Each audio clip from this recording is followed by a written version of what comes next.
ಬೆಂಗಳೂರಿನಲ್ಲಿ ಅನಧಿಕೃತ ಕಟ್ಟಡ ನಿರ್ಮಿಸಿದವರಿಗೆ ಕೆಇಆರ್ಸಿ ಶಾಕ್ ಕೊಟ್ಟಿದೆ. ಅನಧಿಕೃತ ಕಟ್ಟಡಗಳ ವಿದ್ಯುತ್ ಕಡಿತಗೊಳಿಸಲು ಆದೇಶ ಹೊರಡಿಸಲಾಗಿದೆ. 2024 ಡಿಸೆಂಬರ್ 17ರ ಸುಪ್ರೀಂ ಕೋರ್ಟ್ ಆದೇಶದಂತೆ ಕೆಇಆರ್ಸಿ ಕ್ರಮ ಕೈಗೊಂಡಿದ್ದು, ಬಾಬುಸಪಾಳ್ಯದ ಕಟ್ಟಡ ಕುಸಿತ ದುರಂತದ ಬಳಿಕ ಅನಧಿಕೃತ ಕಟ್ಟಡಗಳ ವಿದ್ಯುತ್ ಸಂಪರ್ಕ ಕಡಿತಕ್ಕೆ ಸೂಚನೆ ನೀಡಿದೆ.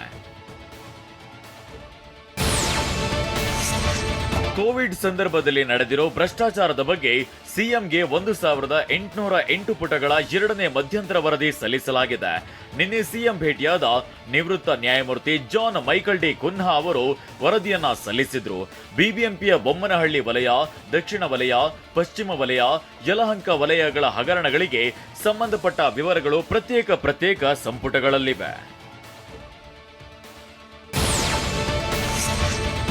ಕಾಸರಗೋಡಿನ ಮಧೂರು ದೇವಸ್ಥಾನಕ್ಕೆ ಡಿಸಿಎಂ ಡಿಕೆ ಶಿವಕುಮಾರ್ ಭೇಟಿ ನೀಡಿದ್ರು.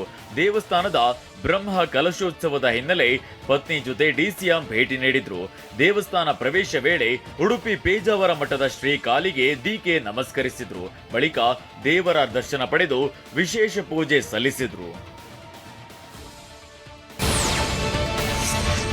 ಭಾರತದಿಂದ ಆಮದು ಆಗುವ ವಸ್ತುಗಳ ಮೇಲೆ ಅಮೆರಿಕ 26% ಸುಂಕ ವಿಧಿಸಿದ್ದನ್ನ ಯೂತ್ ಕಾಂಗ್ರೆಸ್ ಘಟಕ ವಿರೋಧಿಸಿದೆ. ಈ ಸಂಬಂಧ ದೆಹಲಿಯಲ್ಲಿ ಪ್ರತಿಭಟನೆ ನಡೆಸಿ ಟ್ರಂಪ್ ಸುಂಕ ನೀತಿಯನ್ನ ಖಂಡಿಸಿ ಘೋಷಣೆ ಕೂಗಿ ಜಾಥಾ ನಡೆಸಿದ್ದಾರೆ. ಶ್ರೀಲಂಕಾ ಪ್ರವಾಸದಲ್ಲಿರುವ ಪ್ರಧಾನಿ ಮೋದಿ ಕೊಲಂಬೋದಲ್ಲಿರುವ ಅನಿವಾಸಿ ಭಾರತೀಯರನ್ನ ಭೇಟಿ ಮಾಡಿದ್ದಾರೆ. ಇದಾದ ನಂತರ ಕೊಲಂಬೋದಲ್ಲಿರುವ ಇಂಡಿಯನ್ ಪೀಸ್ ಕೀಪಿಂಗ್ ಸೇನೆಯ ಸ್ಮರಣಾರ್ಥ ಕಟ್ಟಿರುವ ಮೆಮೋರಿಯಲ್ಗೆ ಭೇಟಿ ನೀಡಿ ಹುತಾತ್ಮ ಯೋಧರಿಗೆ ವಂದನೆ ಸಲ್ಲಿಸಿದ್ರು. ಬಳಿಕ ಶ್ರೀಲಂಕಾದ ಮಾಜಿ ಕ್ರಿಕೆಟ್ ಆಟಗಾರರನ್ನ ಭೇಟಿ ಮಾಡಿ ಕೆಲ ಹೊತ್ತು ಚರ್ಚೆ ನಡೆಸಿದ್ರು. ತಾಯವ್ವ ಎನ್ನುವ ಸಿನಿಮಾ ಮೂಲಕ ನಟನೆಗೆ ಪಾದಾರ್ಪಣೆ ಮಾಡಿರುವ ಗೀತಾ ಪ್ರಿಯಾ ಹೆಣ್ಣು ಮಕ್ಕಳ ಪ್ರಾಧಾನ್ಯತೆ ಬಗ್ಗೆ ಜಾಗೃತಿ ಮೂಡಿಸಲು ಮುಂದಾಗಿದ್ದಾರೆ. ಈ ನಿಟ್ಟಿನಲ್ಲಿ ಗೀತಾ ಪ್ರಿಯಾ ಅವರೇ ನವಶಕ್ತಿಯ ರೂಪದಂತಿರುವ 9 ಗರ್ಭಿಣಿಯರಿಗೆ ಸನ್ಮಾನ ಮಾಡಿ ಒಂದಷ್ಟು ಹಣ ಸಹಾಯ ಮಾಡಿದ್ರು. ತಾಯವ್ವ ಎನ್ನುವ ಈ ಚಿತ್ರವನ್ನ ಪದ್ಮಾವತಿ ನಿರ್ಮಾಣ ಮಾಡಿದ್ದು, ಚಿತ್ರಕ್ಕೆ ಪವನ್ ಕುಮಾರ್ ಆಕ್ಷನ್ ಕಟ್ ಹೇಳಿದ್ದಾರೆ. ನಿರ್ಮಾಪಕ ಭಾಮಾ ಹರೀಶ್ ಕೂಡ ಕಾರ್ಯಕ್ರಮದಲ್ಲಿ ಭಾಗಿಯಾಗಿದ್ರು.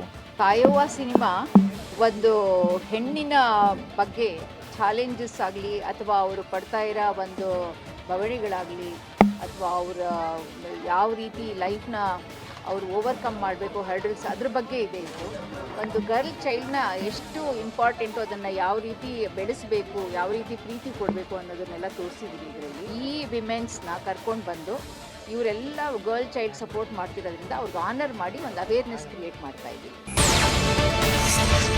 ಕಾರಿನ ಹೊರಭಾಗ ಕುಳಿತು ಪ್ರಯಾಣಿಸುವ ಮೂಲಕ ಕಾರಿನಲ್ಲಿ ಯುವಕರು ಹುಚ್ಚಾಟ ನಡೆಸಿದ್ದಾರೆ. ದಕ್ಷಿಣ ಕನ್ನಡ ಜಿಲ್ಲೆ ಸುಳ್ಯ ತಾಲೂಕಿನ ಸಂಪಾಜಿ ಸುಳ್ಯ ರಸ್ತೆಯಲ್ಲಿ ಕಾರಿನಲ್ಲಿ 7 ಜನ ಪ್ರಯಾಣಿಸಿದ್ದಾರೆ. ಕಾರಿನ ಸನ್ರೂಫ್ ಮತ್ತು ಕಿಟಕಿಯಿಂದ ಹೊರಬಂದು ಡ್ಯಾನ್ಸ್ ಮಾಡಿದ್ದಾರೆ.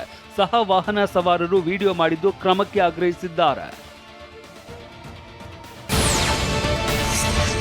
ಬಳ್ಳಾರಿಯ ಬಾಲಾ ಹೋಟೆಲ್ನ ಸ್ಪಾ ಸೆಂಟರ್ನಲ್ಲಿ ವೇಶ್ಯಾವಾಟಿಕೆ ದಂಧೆ ನಡೀತಾ ಇದ್ದು, ಖಚಿತ ಮಾಹಿತಿ ಆಧರಿಸಿ ಎಸ್ಪಿ ಶೋಭಾರಾಣಿ ನೇತೃತ್ವದಲ್ಲಿ ದಾಳಿ ನಡೆಸಿದ್ದಾರೆ. ಮಫ್ತಿಯಲ್ಲಿ ತೆರಳಿ ದಾಳಿ ನಡೆಸಿದ್ದ Ballari SP Shobharani red hand ಆಗಿ 3 ಮಹಿಳೆಯರು ಮತ್ತು ಪುರುಷರನ್ನ ಲಾಕ್ ಮಾಡಿದ್ದಾರೆ. 3 ಅಂತಾರಾಜ್ಯ ಮಹಿಳೆಯರು, ರಾಜ್ಯದ 3 ಪುರುಷರು, ಅಸ್ಸಾಂ ಹಾಗೂ ಮಣಿಪುರ ಮೂಲದ ಮಹಿಳೆಯರು, ಬಳ್ಳಾರಿಯ 2, ಗಂಗಾವತಿಯ ಮತ್ತೊಬ್ಬ ಪುರುಷನನ್ನ ಪೊಲೀಸರು ವಶಕ್ಕೆ ಪಡೆದಿದ್ದಾರೆ. ಲೋಕಾಯುಕ್ತ ಬಲೆಗೆ ಕೃಷಿ ಅಧಿಕಾರಿ ಶಂಕರಯ್ಯ ಬಿದ್ದಿದ್ದು ಕಂತೆ ಹಣ ಸಿಕ್ಕಿದೆ. ಚಿಕ್ಕಬಳ್ಳಾಪುರ ಜಿಲ್ಲೆ ಬಾಗೇಪಲ್ಲಿ ತಾಲೂಕು ಕೃಷಿ ಅಧಿಕಾರಿ ಶಂಕರಯ್ಯ ಗುತ್ತಿಗೆದಾರ ಮಂಜುನಾಥ್ ಬಳಿ 3 ಲಕ್ಷ ಹಣಕ್ಕಾಗಿ ಬೇಡಿಕೆ ಇಟ್ಟಿದ್ದನಂತೆ.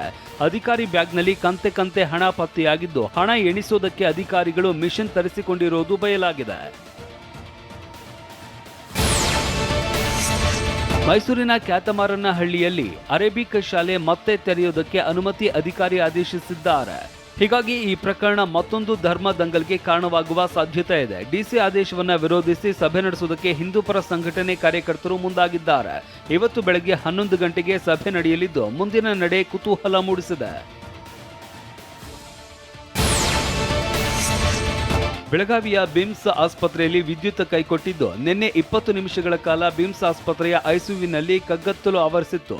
ಮೊಬೈಲ್ ಫೋನ್ ಟಾರ್ಚ್ ಹಿಡಿದು ರೋಗಿಗಳಿಗೆ ಚಿಕಿತ್ಸೆ ನೀಡಿದ್ದಾರೆ. ವಿಷ ಸೇವಿಸಿ ಅಸ್ವಸ್ಥನಾಗಿದ್ದವನಿಗೆ ಮೊಬೈಲ್ ಟಾರ್ಚ್ ಹಿಡಿದು ಚಿಕಿತ್ಸೆ ನೀಡಿದ್ದಕ್ಕೆ ರೋಗಿ ಸಂಬಂಧಿಕರು ಕಿಡಿಕಾರಿದ್ದಾರೆ.